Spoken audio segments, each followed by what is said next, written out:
കഴിഞ്ഞില്ലേ? ഞാൻ പറയട്ടെ. നമ്മൾ കഴിഞ്ഞ ദിവസം റിപ്പോർട്ട് ചെയ്തതുപോലെയും മനസ്സിലാക്കിയുള്ളതുപോലെയും വളരെ ക്രൂരമായ എന്ന് വിശേഷിപ്പിച്ചാലേ ശരിയാവുള്ളൂ, അത്തരമൊരു ദാരുണ സംഭവമാണ് ഇവിടെ ഉണ്ടായത്. രാധ എന്ന ഒരു ആദിവാസി സ്ത്രീ കൊല്ലപ്പെടുകയാണ് ഉണ്ടായത്. അത് സ്വാഭാവികമായും നമ്മുടെ നാട്ടിലെ ജനങ്ങൾക്ക് ഉത്കണ്ഠയുണ്ടാക്കും, പ്രതിഷേധമുണ്ടാകും. ആ പ്രതിഷേധം രോഷപ്രകടനമായി മാറും. ഇതൊക്കെ നമ്മുടെ നാട്ടിൽ കഴിഞ്ഞ കുറേ കാലമായി നടന്നുകൊണ്ടിരിക്കുന്ന കാര്യമാണ്. അതിവിടെയും സംഭവിച്ചു.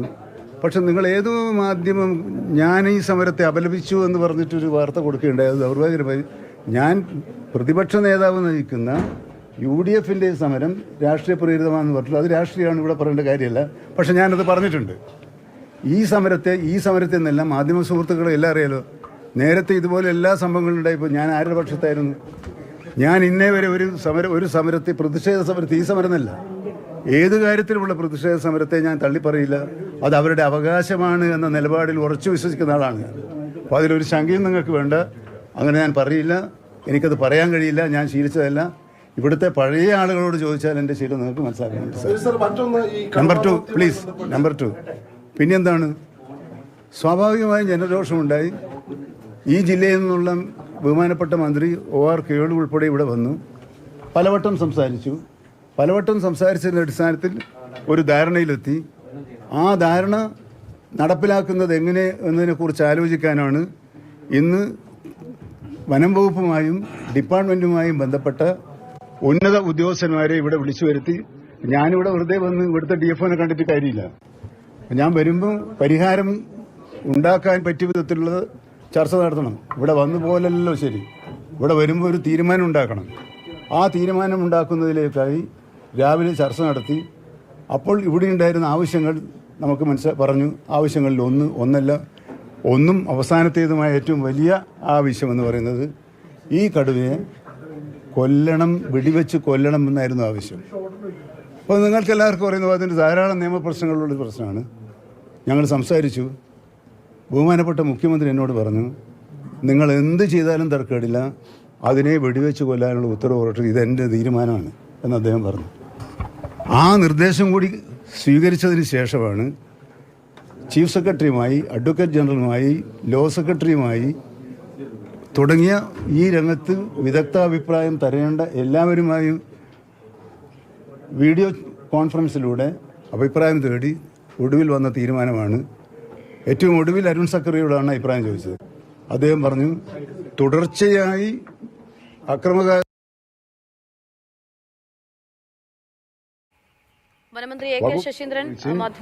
വെടിവെക്കാനുള്ള ഉത്തരവ് പുറപ്പെടുവിക്കാൻ സാധിക്കുമെന്ന ഉപദേശം കൂടി കിട്ടിയപ്പോൾ അതിന്റെ അടിസ്ഥാനത്തിൽ ഉത്തരവ് പുറപ്പെടുവിക്കാനുള്ള ഫയലിൽ തീരുമാനമെടുത്തതിന് ശേഷമാണ് ഈ പഞ്ചാരക്കൊല്ലിയിലെ ജനങ്ങളെ കാണാൻ വന്നത്. വനമന്ത്രി കടുവയെ വെടിവെച്ച് കൊല്ലണം എന്നുള്ളതാണ്. അതിനകത്ത് ആരായാലും ഞാനൊരു മനുഷ്യനല്ലടോ, ആ ഒരു വിഷയം എനിക്കുണ്ട്.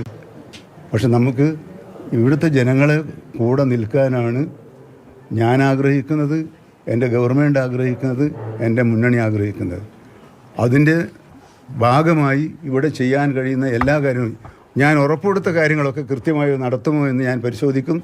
29-ാം തീയതി വീണ്ടും ഒന്നുകിൽ വീഡിയോ കോൺഫറൻസിലൂടെ അല്ലെങ്കിൽ നേരിട്ട് ഇവിടെ വന്ന് വീണ്ടും ആലോചനാ യോഗങ്ങൾ നടത്തി ആ യോഗത്തിലൂടെ ഫോളോ അപ്പ് നടത്തി മോണിറ്റർ ചെയ്യുന്നുണ്ടോ ഇല്ലയോ, തീരുമാനിച്ച കാര്യങ്ങൾ തീരുമാനിച്ച് പോയാൽ പോരല്ലോ, തീരുമാനിച്ച കാര്യങ്ങൾ നടക്കുന്നുണ്ടോ ഇല്ലയോ എന്ന് ചെയ്യണം.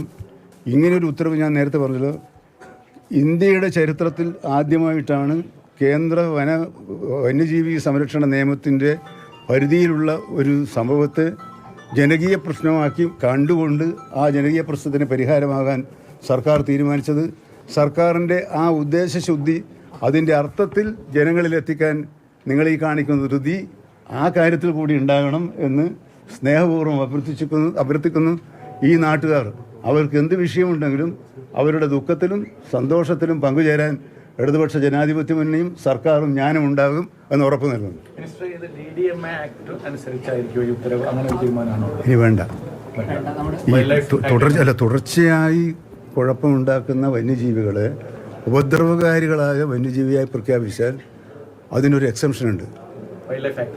പിന്നെ ഇത് കാട്ടിന് പുറത്താണല്ലോ. കാട്ടിനകത്താണെങ്കിൽ നമ്മളിതെല്ലാ മരണങ്ങളെയും കാട്ടിന് പുറത്ത് എന്നുള്ള നിലക്കാണ് പിന്നെ നിശ്ചയിച്ചിട്ടുള്ളത്. കാട്ടിന് പുറത്താകുമ്പോൾ അത് കൊല്ലാതൊരു ഉപദേശം കിട്ടി. ഇനി കോടതിയിൽ വരുമ്പോൾ വരട്ടെ, അത് കോടതിയിൽ വരുമ്പോൾ അന്നേരം നോക്കാമല്ലോ. നമ്മൾ അത് വിചാരിച്ചിട്ട് ജനങ്ങളുടെ കാര്യങ്ങൾ സംരക്ഷിക്കേണ്ടതെന്ന് പറഞ്ഞു.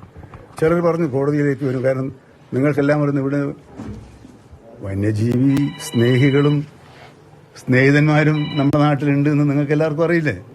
ആ സ്നേഹിതന്മാരുടെ കോടതി പോയാണ് നമ്മൾ ഈ സ്ഥിതിയിലെത്തിയത്. പന്നീനെ വെടിവെക്കണമെങ്കിൽ അത് ഗർഭിണിയാണോ എന്ന് നോക്കണമെന്ന് പറഞ്ഞ കോടതിയാണ്. ഗർഭിണിയാന്ന് നോക്കിയിട്ട് ഉറപ്പ് വരുത്താൻ എങ്ങനെ സാധിക്കും? എന്നിട്ടിപ്പോൾ വെടിവെക്കുക. അപ്പോൾ അതുകൊണ്ട് നമ്മൾ കോടതിയെക്കുറിച്ച് വിമർശിക്കുന്നത് തെറ്റാണെന്ന് എനിക്കറിയാം. എന്നാലും ചിലപ്പോൾ തെറ്റ് പറഞ്ഞു പോയില്ല. നമ്മൾ ഒരു വിഷമമൊക്കെ വരുമ്പോൾ അത്രയേ ഉള്ളൂ. നമുക്ക് ഒരു പ്രശ്നവുമില്ലാതെ ഈ നാട്ടിൽ, പ്രത്യേകിച്ചും ആ കുടുംബത്തിൻ്റെ താൽക്കാലിക ജോലിയാണ് ഇന്ന് ആ ഉത്തരവ് ഇന്ന് കൊടുത്തു. ആ നിലക്ക് സ്വാന്തനിപ്പിക്കാൻ ഇവിടുത്തെ എല്ലാ പൊതുസമൂഹവും ഉണ്ടാവും. ഇതൊരു വീടിൻ്റെ ആവശ്യമല്ല, ഒരു നാടിൻ്റെ ആവശ്യമാണ്. ആ നിലയിൽ തന്നെ ഞങ്ങളതിനെ കാണും. അല്ല, അതൊരു തെറ്റായ വിവരമായിരുന്നു. എനിക്ക് ഫോണിൽ അല്ല, അതെന്നോട് ആരാ പറഞ്ഞതെന്നറിയാം. നിങ്ങളടുത്ത് പറഞ്ഞത് ഇനിയൊരു റിപ്പോർട്ടർ വിളിച്ചിട്ടാണ് പറഞ്ഞു ഇങ്ങനെ ഒന്നുണ്ടോ. ഞാൻ പറഞ്ഞു ഞാനത് നോക്കട്ടെ, ഇപ്പം നിങ്ങൾക്ക് എങ്ങനെ എന്നാണ് എന്ത് ചെയ്തതെന്ന് നിങ്ങൾ പറയാം. ഒന്ന് കണക്ട് ചെയ്ത് വിട്ടേ.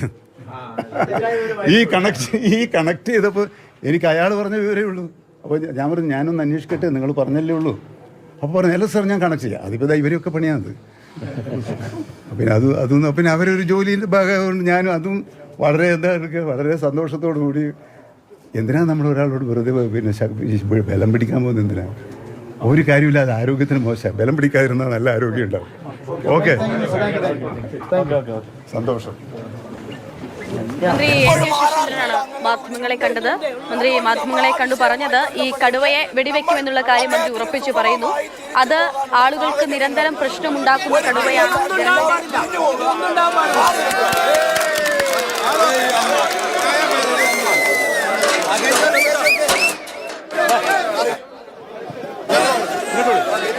ആളുകളുടെ ആഹ്ലാദാരവുമാണ് കേൾക്കുന്നത്. അതായത് കടുവയെ എന്തായാലും വെടിവെച്ച് കൊല്ലുമെന്നുള്ള കാര്യം മന്ത്രി പറയുന്നു.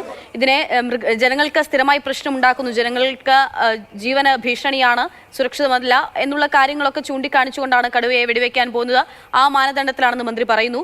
അപ്പോൾ ഇത് കോടതിയിൽ വരുമ്പോൾ വന്യജീവി സംരക്ഷണ നിയമപ്രകാരം പ്രശ്നമുണ്ടാകാനുള്ള സാധ്യതയുണ്ട്. കോടതിയിൽ ഉള്ള കാര്യങ്ങൾ ഇനി കോടതിയിൽ വെച്ച് തന്നെ നേരിട്ട് കാണാം. ഒപ്പം ഉണ്ടായിട്ടുള്ള ഈ മരണങ്ങളെയൊക്കെയും അത് കാട്ടിന് അകത്തല്ല, കാട്ടിന് പുറത്താണ് മരണം സംഭവിച്ചത്.